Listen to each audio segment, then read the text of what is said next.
Aloha class, my name is Marlene McGowan and I'll be doing the third part of this presentation.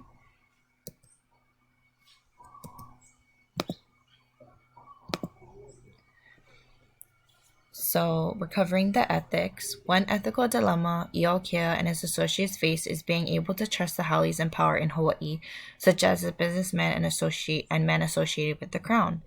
Iokia seems to trust the haoles in Hawaii and seems almost loyal to them in a way. He dispels any befoulment against them and even defends the haole missionary descendants when they are talked about critically.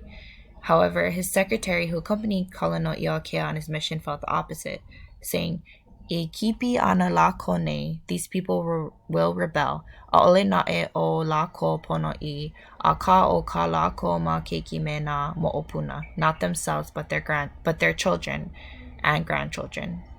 So one ethical belief is, does he truly believe this, or is he in denial?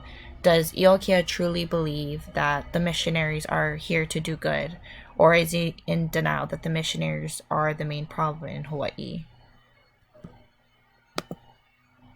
Another ethical component in the book is the swelling amount of foreigners in Hawaii, which was also evident in other books that we read about, such as in Tahiti.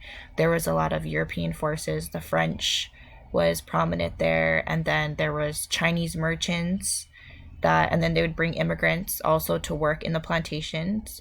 So Henry Port, Iokia's secretary, and many key players in other countries thought that Hawaii would soon be overrun by foreigners.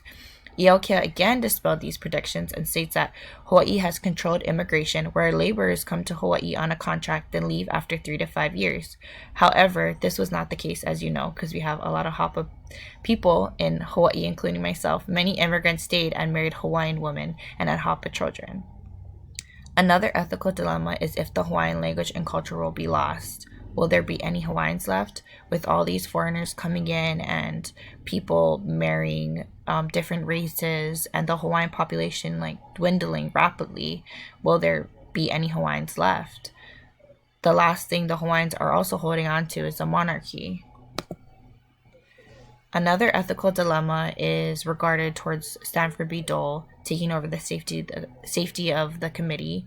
In the book, Dole had self-conflicting thoughts over joining the safety of committee to annex the Queen. At first, he did away with the idea, but his reasoning was that he did not want Thurston, who seems radical, to be the president of the Republic of Hawaii. He also didn't want Hawaii to be taken by European foreign countries. He also had other capitalistic reasonings as well. Another ethical component is that the missionaries were there to be wholly a labor of love. They were in Hawaii to civilize the Hawaiians, to teach them to read and write, and to teach them to read the Bible and be good Christians.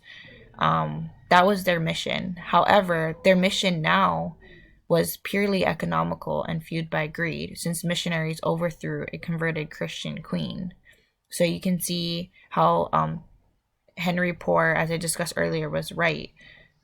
Their intentions were totally different from the beginning. Another ethical component in the book is the annexation of Hawaii and the last reigning monarch, Queen Liliuokalani.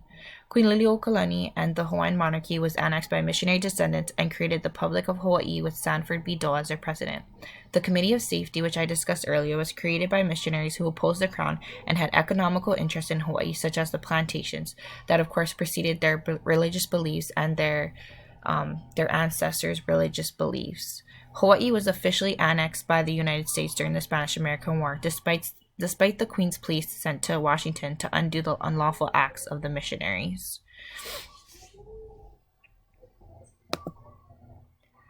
Another ethical dilemma is Iokia's loyalty to the crown and the Hawaiian people. Once Queen Liliuokalani is forced off her throne and Hawaii becomes the Republic of Hawaii under the rulership of the haole missionaries that illegally overthrew her, including the president, Stanford B. Dole. Instead of quitting his political position due to the Queen being overthrown and now it being run by haole missionaries, he continues to serve under the missionaries that illegally overthrew the Queen he once served. So he was one of King Kalakaua's main diplomats. He traveled all over the world presenting Hawaii's independence. Hawaii's an independent nation, fighting for Hawaii, traveling hundreds and thousands of miles, fighting for Hawaii's independence. And now he's under oath with Sanford Bido. Now he's working under Sanford Bido. And he's very conflicted by this and how other Native Hawaiian royalists have fought back and even lost their jobs, unwilling to surrender to the lawful rule of the missionary. So a lot of people are fighting to not be under the rule of the missionaries. However, Iokea, we're questioning his loyalty. He instead of resigning, he continues to work as a diplomat, except he's not working under the monarchy anymore. He's working for Dole. So comparisons. Many of our books were focused on Tahiti, who also struggled with sovereignty against foreign European powers, as well as colonization. King Kamehameha and Queen Pomare had a relationship, and they exchanged letters. They faced similar issues in their countries. Polynesian countries being controlled by Western and European forces was another comparison. Many of the Polynesian islands we learned about were trying to hold on to their independence. In Marriage of Loti, Queen Pomare of Tahiti was welcoming to the foreigners, fed them, entertained them, and invited them to royal events. Loti was one of them, and he mentions being invited to these ceremonies. Similarly, the Hawaiians are very welcoming to Western foreigners. Colonization and manifest destiny seem to be a key theme in all of these books. The missionaries in Hawaii, as well as the missionaries in Tahiti, seem to think that their way is the better way. Hawaii was also the only Polynesian country to be regarded as an independent nation by foreign countries. Unlike Tahiti and the other Polynesian countries that were mentioned in the book, Hawaii was an independent nation. Why do we read this book in class? Well, these are the reasons that I feel that it is important to read this book: to learn about Hawaii's history and the major political events that happened, to learn about the legal overthrow of Hawaii and violation of international law by the United States, which I just learned recently in this class. And Hawaii was once regarded as an independent nation, and according to international law, it still is today. To learn about displacement of Native Hawaiians due to colonization and greed, to learn about the reasoning behind the ongoing struggles of Native Hawaiians to achieve self-determination and sovereignty, and to learn about the history of the presence of haoles in Hawaii and how it continues to impact Native Hawaiian attitude towards them. So there's a lot of concepts we can find in this book that, of course, are still relevant today. Topics and themes I find relevant to this class. I think Native Hawaiian health is a relatable topic and theme that I find relevant to this class that can be included. I'm taking an Indigenous health class, and I feel like this could be really relatable to this class as well. Colonization has negatively impacted Native Hawaiian health. Aina is very important to Native Hawaiians. The loss of land is loss of identity and health. A healthy Hawaiian was a Hawaiian that lived off the land, planted kalo, fished from their seas, and drank from uncontaminated streams. The influx of these missionary businessmen forced Native Hawaiians off their land and in plantations to work for them.